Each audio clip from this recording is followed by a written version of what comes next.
Community Social Integration Customer Handbook.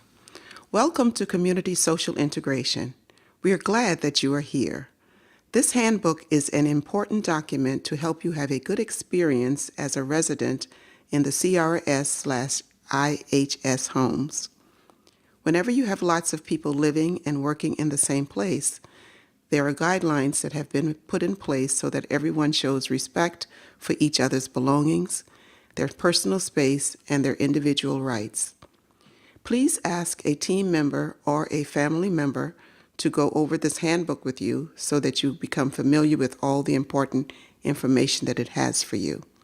If you don't understand something, be sure to ask one of your team members at your homes. Mission of Community Social Integration. At Community Social Integration, which we will refer to as CSI, meeting and exceeding the wants and needs of the individuals we care for is our first priority. It is the mission of CSI to enable people with intellectual disabilities to participate in community life, exercise productive control over their lives, have meaningful relationships and associations, be gainfully employed, and experience happiness and personal growth and satisfaction. It is the agency's goal to afford people we serve a setting and the tools to enhance their ability to adapt to a positive, nurturing, warm, diverse, and multicultural environment. CSI's guiding values are: we are a mission-driven organization. All activities, services, and programs are an expression of the mission. In our constant pursuit of excellence in quality and effectiveness, we strive to be clearly recognized as one of the top programs in the state of Connecticut. We constantly build upon the strengths of the organization and the individuals within it. We play to our strengths. We maintain a customer service attitude in our team members toward external and internal customers. We strive to increase the number of customers we serve as well as the variety and quality of the services we offer. We internalize the motto, "It's a good place to work if you want to work." We maintain ethical and reciprocal relationships at all levels within the organization and community. These relationships are based on respect, dignity, integrity, and fairness. CSI is accredited through CARF International. The program and service accredited include community housing and independent living. Description of CSI's residential programs. Number 1, locations. CSI has 15 adult CRS and HIS residential programs.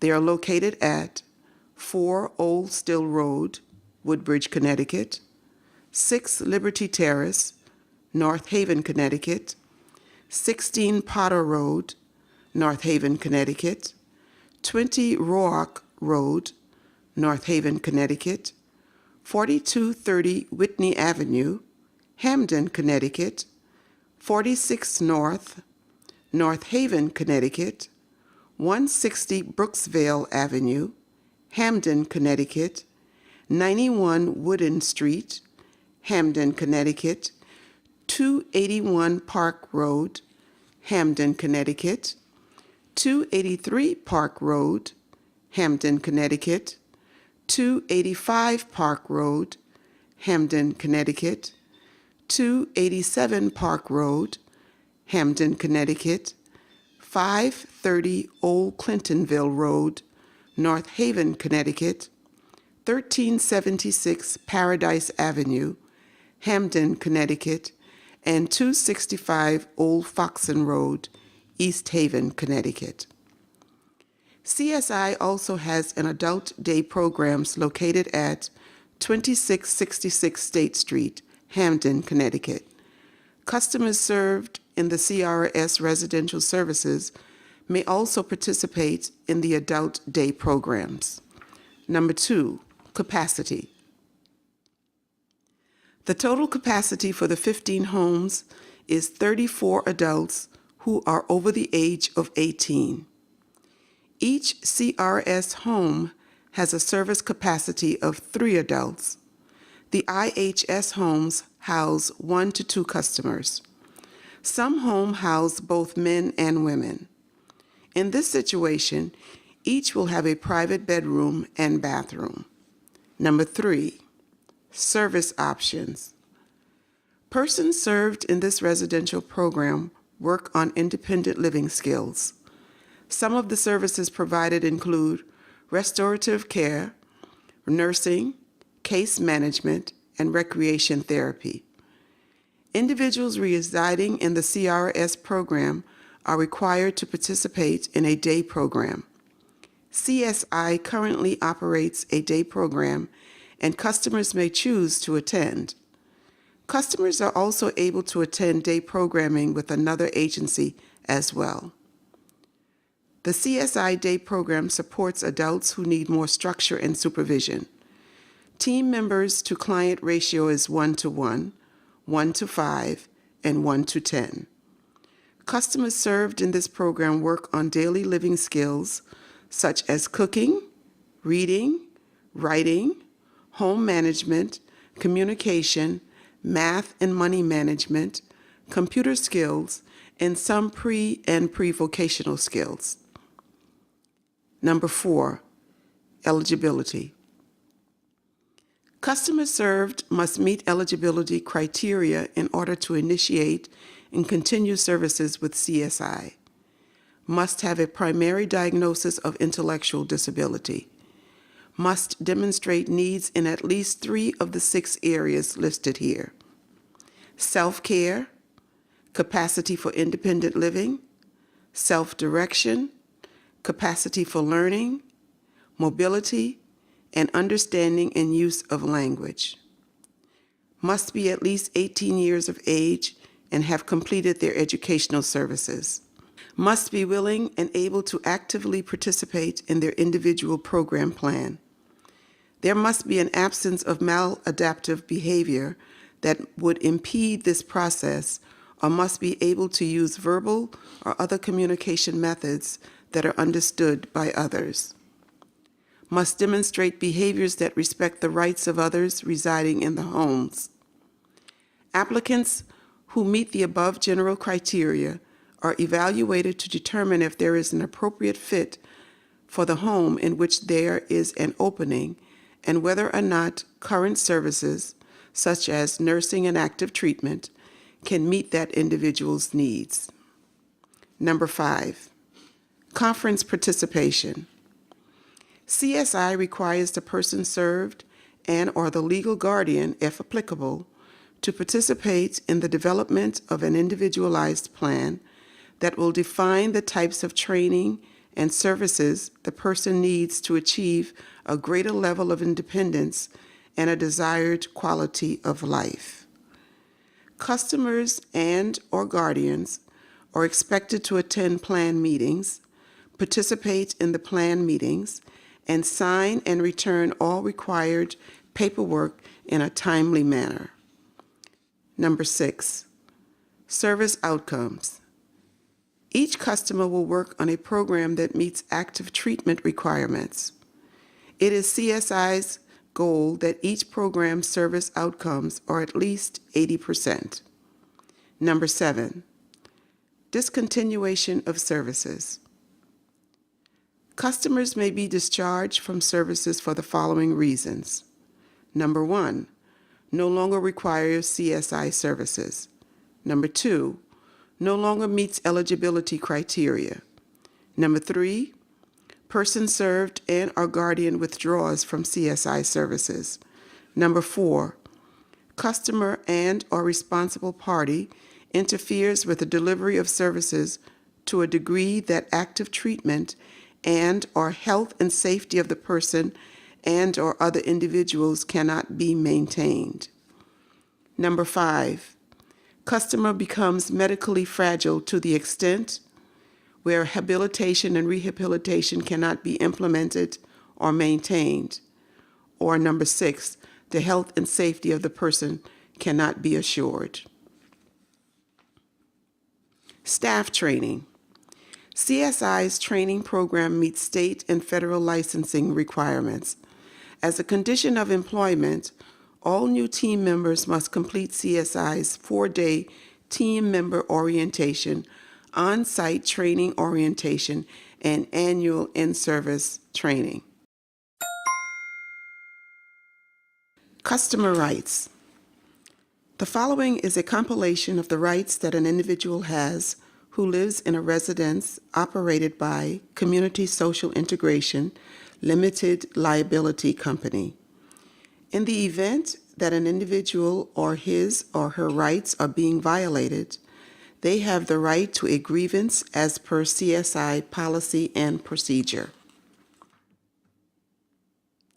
Number 1, family and friends, visitation, correspondence, and phone calls. The customer's involvement with family and friends is an important aspect of his or her life. Consequently, visits from and to family and friends are to be encouraged unless contraindicated by the customer's individual plan. There will be no set visiting hours, but such visits should not infringe upon the privacy and rights of other residents. Visits need not be scheduled in advance, but the staff should be notified out of courtesy and to avoid schedule conflicts. Team members will make note of visits in therapy T-log. Team members must be notified of visits outside the residence and must enter the place of visit, person to contact, phone number, and time of return in therapy T-log. Team members will be notified when customers spend overnights away from the residence. Number 2, use of alcoholic beverages. It is the legal right of adults the age of 21 and over to purchase and consume alcoholic beverages if they choose. CSI team members shall counsel individual customer regarding the use of alcohol. Customers who are socially, emotionally, and medically able to drink and wish to do so will be allowed to drink in their home and in the community with team and physician's approval if necessary. Number 3, smoking. It is the right of individuals who live in CSI community residences to smoke if they so choose. Smoking will not be permitted in the residences. A smoking area will be designated outside of the homes for fire safety. Number 4, religious, social, and community activities. Customers living in a CSI-operated facility have the right to choose or not choose a religious affiliation. Customers' attendance of religious functions of their choice is to be arranged by the CSI team member. Each customer will be allowed to participate in social and community activities of his or her choice or refuse to participate without fear or reprisal. These rights are in effect unless contraindicated by the interdisciplinary team. Number 5, sexuality. It is recognized that all people have emotional and sexual needs. It is the responsibility of CSI team member to assist customers, as determined by their interdisciplinary team, in the understanding of these needs and how to express them appropriately in the home and community. Team members shall provide an atmosphere which is supportive of customers' emotional and sexual needs, based on team approval. Number 6, personal property and finances. Customers have the right to manage their personal and financial resources and will be given support and assistance as determined by the customer's interdisciplinary teams. A customer's personal money shall be secured in a locked box at the residential site and will be managed by the residential manager. All financial transactions will be documented and will be maintained on file. Each customer has the right to own, maintain, and control his or her personal property, so long as the rights of others are not infringed upon. Personal property is to be regarded as such by the team member and other residents. Number 7, customer participation in government of the community residents. The needs, capabilities, and wishes of both the individual customers and the group as a whole will be considered when setting policy for the operation of the community residence. It shall be the responsibility of the manager of the residence to solicit from the customers and/or their family or guardians ideas and opinion on operation guidelines for the facility. This shall be done in both informal and formal meeting and discussions. Number 8, customers' civil rights. CSI will render all services to customers without regard to the race, color, creed, or national origin of the resident. Number 9, information concerning medical condition and treatment. Customers have the right to be fully informed of their medical condition and health unless medically contraindicated. They are to be given a chance to participate in the planning of their individual plan of service and may refuse any treatment. Number 10, admission, transfer, and discharge. Acceptance into a community residence will be based on the customer's identified needs and whether they can be met in the residence. Transfer or discharge of a resident from a community residence may be based on medical reason, for the benefit of the customer, the general welfare of the group, or for non-payment of services rendered to the customer, except as prohibited by the Social Security Act. Number 11, freedom from abuse, neglect, and mistreatment. All customers in CSI-operated programs will be free from psychosocial abuse, physical abuse, neglect, and/or mistreatment. Number 12, grievance and procedures. All customers have the right to register recommendations and have grievances resolved. Customers will be protected from any form of reprisal, intimidation, or harassment for having filed a recommendation or grievance. Number 13, privacy. All customers will be treated with consideration, report and full recognition of their dignity and individuality, including the right to be different and yet acceptable. All customers will have their privacy respected and maintained by team members, including privacy treatment and care of personal needs. Number 14, married customers. Customers who are married have the right to share a room if both reside in the same community residence. If customers do not live together, they have a right to privacy during visits. Number 15, work. Customers are not required to perform services for the community residence in which they reside, except in the case of shared and regularly scheduled household duties. Number 16, delegation of rights and responsibilities. In the instances where an individual has been deemed as being incompetent by a probate court, his or her legal guardian will be involved and consulted on any or all changes related to the care and programming of his or her charge.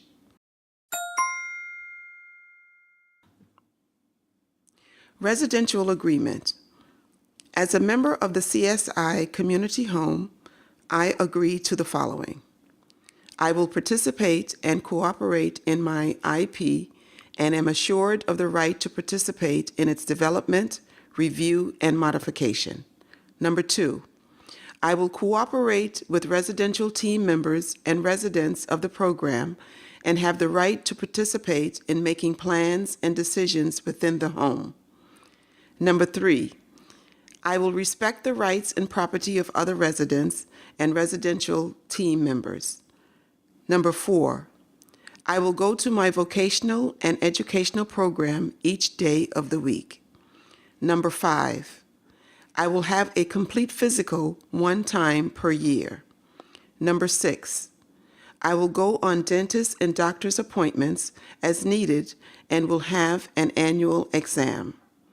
Number 7, I agree to deliver to CSI residential team members any SSI, SS, or similar checks.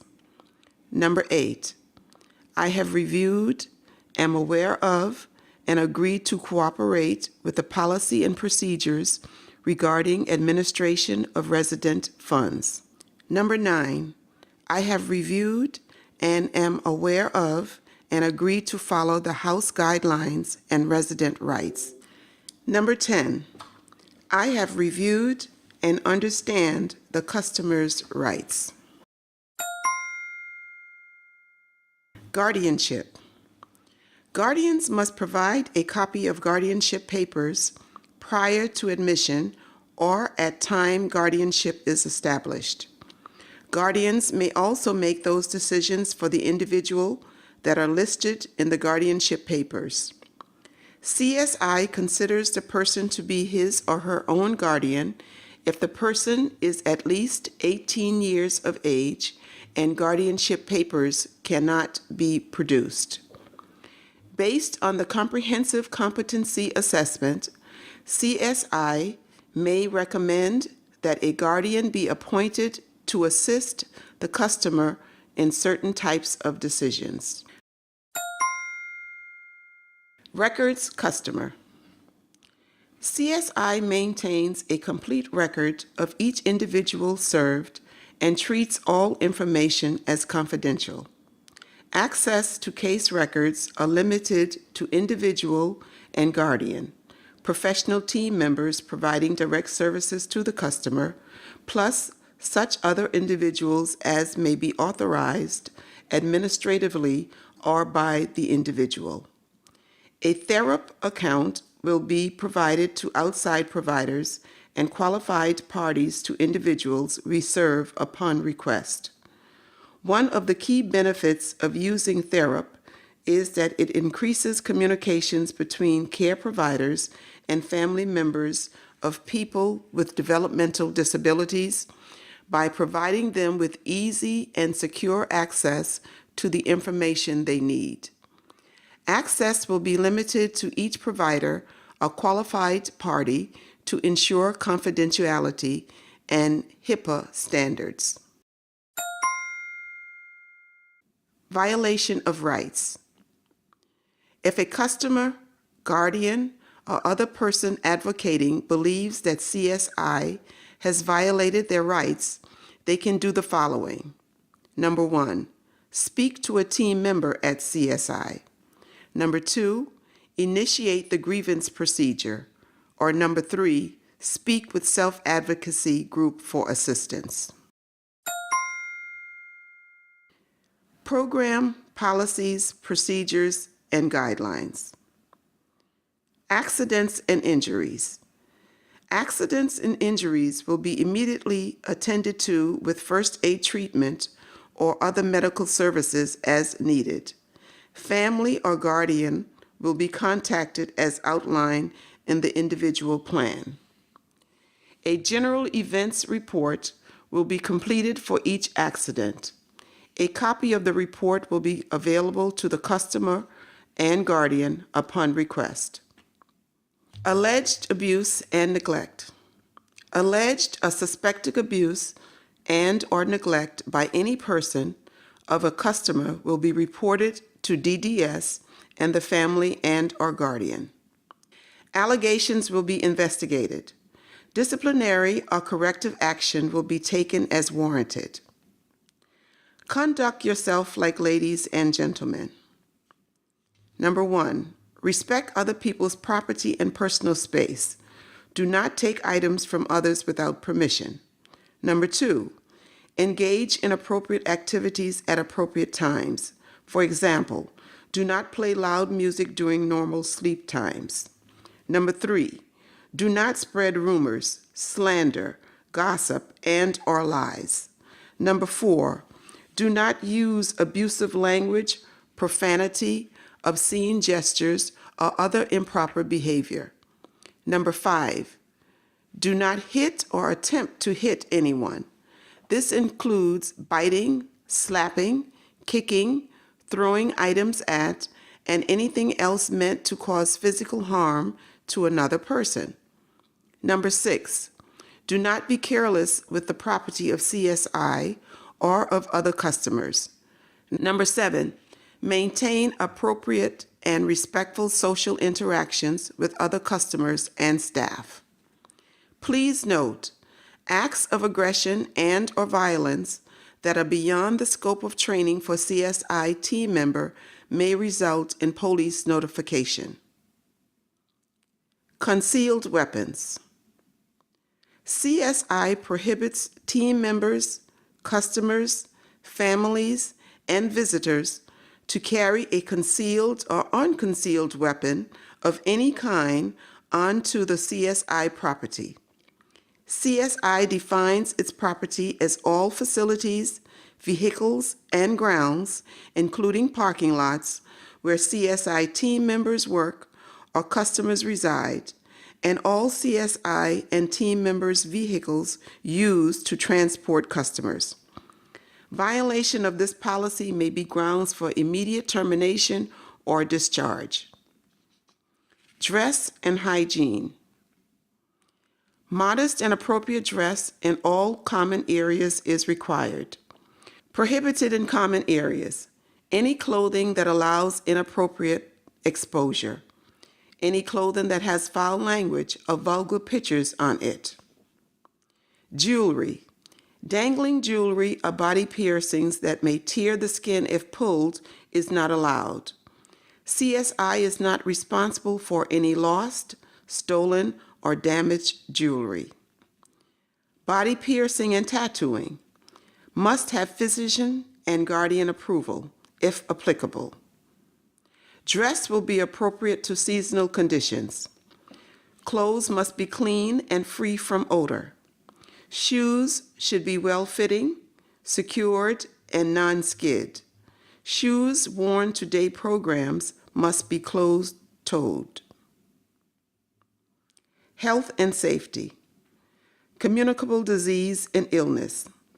If the customer is diagnosed with a suspected infectious or contagious disease, he or she will be expected to isolate himself or herself from other residents.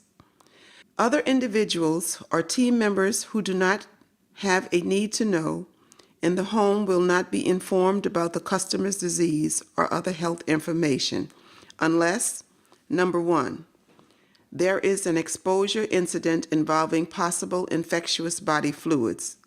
Number 2, communicable incidents are not containable through routine universal precautions. Number 3, Department of Developmental Services or the Connecticut Department of Health specifies that you must be isolated. Number 4, if you are ill and show clear signs of having a cold, fever, etc., or it is your responsibility to stay home and seek medical treatment. If you come to Community Social Integration Day program sick, staff will make arrangements for you to return home. Also, if you become sick or ill during the day, staff will assist with making arrangements for you to go home. Number 5, annually, Community Social Integration requests that you have a physical. In addition to this, an emergency information sheet and other release forms need to be updated annually. Number 6, many times when a person is on prescribed medication, his or her doctor may change the amount of medication one takes each day. If you are on medication, please notify your Community Social Integration Supervisor in writing if there are any changes. If you take medication during the day, you will need to provide a current original doctor's order, including original doctor's signature and date, which should match up with the label on your medication. Otherwise, medication will not be administered. Number 7, when supports are provided in your home, it is expected that you follow the nursing care plan. This includes cooperation with attending and following through on physician's orders. Number 8, hand washing. CSI expects all team members, customers, and visitors to flush toilets after use and wash their hands after toileting and or assisting customers with toileting and before handling food. Number 9, safety drills. CSI expects all team members, customers, and visitors to participate in safety and evacuation drills. When you first begin to receive services, someone will tell you what to do and where to go in case of a fire, as well as point out any specific safety concerns that you should know. It is your responsibility to remember these safety rules and to follow them if necessary. Fire drills are held monthly in each community social integration location. House responsibilities. CSI expects persons served in the homes to, number 1, be a respectful housemate to other residents. Number 2, keep room neat and free of clutter. Number 3, maintain personal furniture in good condition. Number 4, participate in home activities such as doing laundry, sweeping, dusting, vacuuming, doing the dishes, etc. Number 5, obtain approval before placing a microwave, refrigerator, coffee pot, or other large appliances in your room. Certain appliances must be plugged directly into the wall outlet. Theft of property. CSI will notify local law enforcement to investigate incidents of theft. CSI may choose to prosecute based on outcome of investigation. Alcohol or drug use. CSI prohibits use of being under influence of drugs not prescribed by a physician and alcohol when participating in CSI programs or being on CSI property. CSI may choose to notify local law enforcement based on situation. Destruction of property. CSI prohibits the deliberate or careless damage to CSI property. This includes deliberately destroying or defacing equipment and or training materials. Falsifying records. CSI prohibits the falsifying of personal records and or other CSI forms or checks. Income, benefits, and expenses.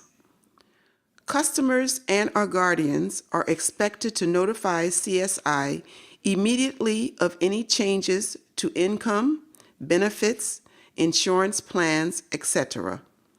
Occasionally, there are special reporting requirements that have to be done in order to maintain benefits, insurance plans, etc.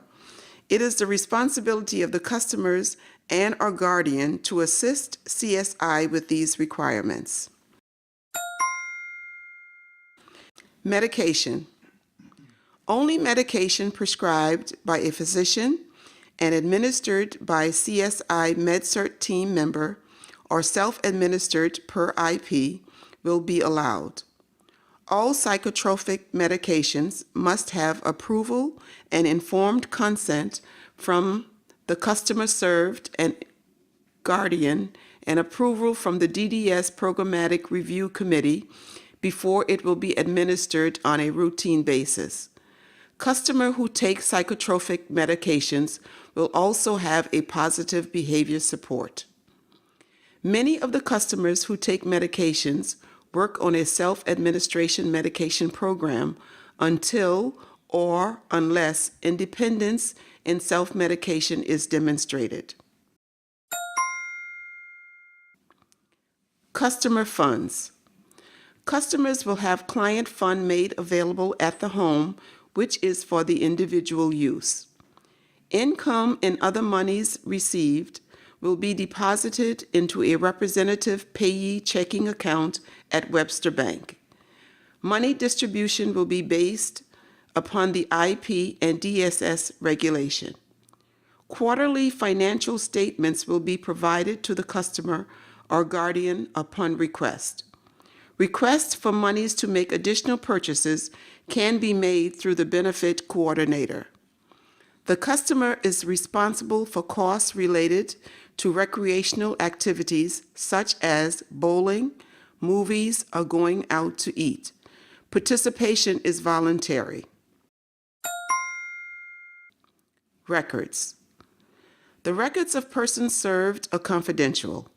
CSI requires written authorization from the customer or guardian before releasing records containing identifiable information. CSI may only release information that it has generated.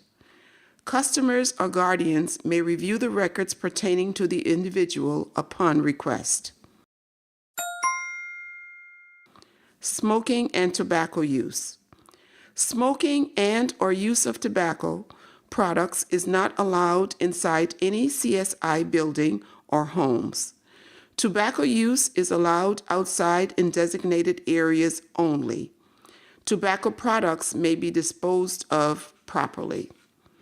Tobacco use may be regulated based upon orders from a physician and a human rights committee.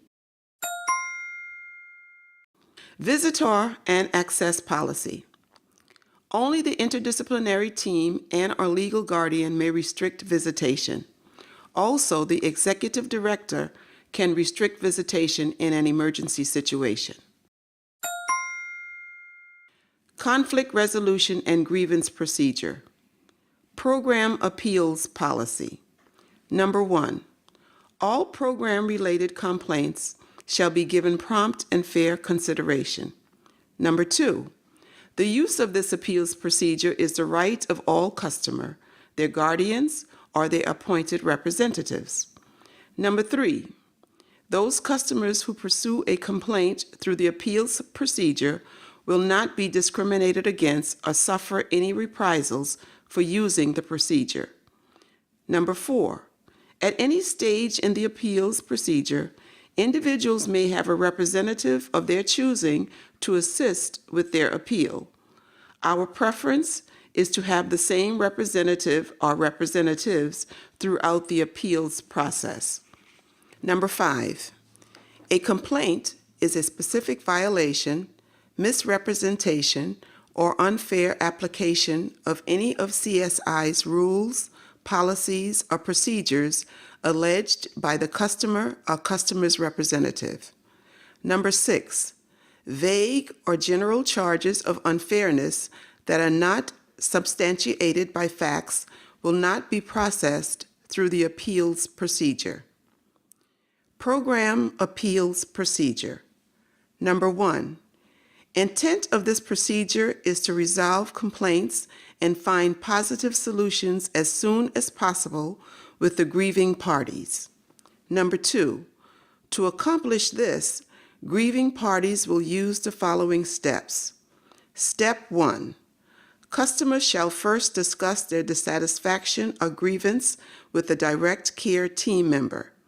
If an agreement is not reached, proceed to Step 2. Step 2, customer or customer's representative shall meet and discuss dissatisfaction or grievance with the program manager in an attempt to satisfy the grievance at this level. If an agreement is not reached, proceed to Step 3.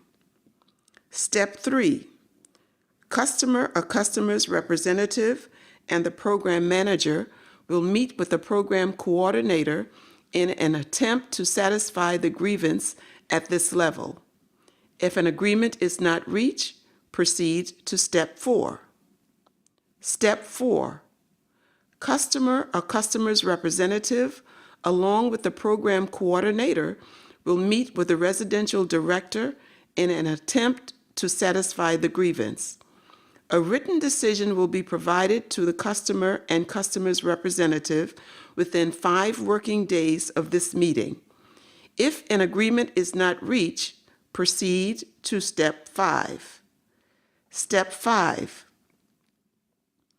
Customer or customer's representative may forward a written request for a meeting to the executive director within 10 working days from meeting date in Step 4. This request for meeting should fully state the facts pertaining to his or her grievance and request a meeting in an attempt to satisfy the grievance at this level.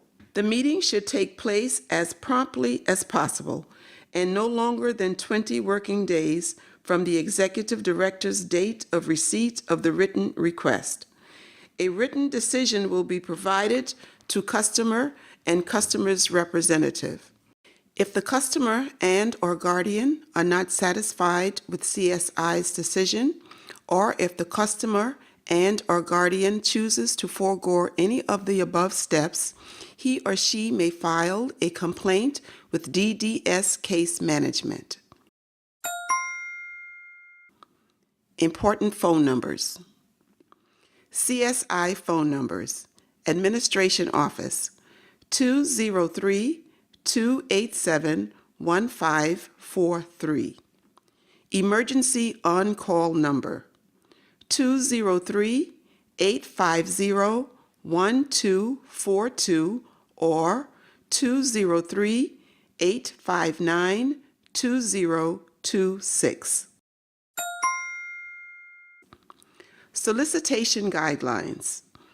It is the policy of CSI that neither the organization nor individual team members on behalf of the organization will solicit services, and that we will adhere to the guidelines established by the state regarding the solicitation of services. Solicitation in this context means any attempt to unduly influence an individual or his or her family or guardian to transfer from another certified provider to CSI. Prohibition of solicitation of services procedure. Number 1. Solicitation is prohibited by A. CSI team members or any individual acting on behalf of CSI. B. Any individual who provides or has provided professional or direct care services for CSI, or any individual acting on his or her behalf. Number 2, the following methods of solicitation are prohibited. A. With the intent of soliciting customers, hiring an individual who has been previously employed by or contracted with another certified provider who subsequently contacts customers on the individual's caseload with the previous provider with the intent of inducing the consumer to transfer to the certified provider with which the individual is currently employed or contracted. B. Offering cash or gift incentives to an individual or his or her family or guardian to induce the individual served or his or her family or guardian to change providers. C. Offering an individual served or his or her family or guardian free goods or services that are not available to other similarly stationed customer to induce the individual served or his or her family or guardian to providers. D. Making negative comments to a potential customer, his or her family or guardian, or an advocate regarding the quality of services provided by another certified provider other than for the purpose of monitoring or official advocacy. E. Promising to provide services in excess of those necessary to induce a customer or his or her family or guardian to change programs. F. directly or indirectly giving a customer or his or her family or guardian the false impression that the certified provider is the only agency that can provide the services desired by the customer or his or her family or guardian. And G, engaging in any activity that DDS determines was intended to be solicitation. Number 2, only an authorized DDS representative may offer an individual or his or her family or guardian provider choice. Number 3, DDS investigates claims of solicitation that appear to be consistent with the definition of solicitation. If DDS makes a finding of prohibited solicitation, DDS imposes enforcement remedies consistent with the scope and severity of the solicitation. If a pattern of solicitation occurs, DDS may impose revocation. Number 4, marketing is distinguishable from solicitation and is considered an allowable practice. Examples of acceptable marketing practices include, without limitation, A, general advertisement using traditional media, B, distribution of brochures and other informational materials regarding the services provided by a certified provider if the brochures are factual and honestly presented, C, providing tours of a certified provider to interested individuals, D, mentioning other services provided by the certified provider in which a consumer have an interest, and E, hosting informational gatherings during which the services provided by a certified provider are honestly described. Documentation of receipt of program handbook. Program, CRS and IHS Homes, print name, have received a copy of the Community Social Integration Consumer Handbook for the CRS and IHS residential program. It has been explained to me and I have had the opportunity to have my questions answered. I understand that it contains the following information: CSI mission statement, core values, customer rights, CSI's grievance procedures, and transportation procedures, individual and guardian signature and date, witness signature and date.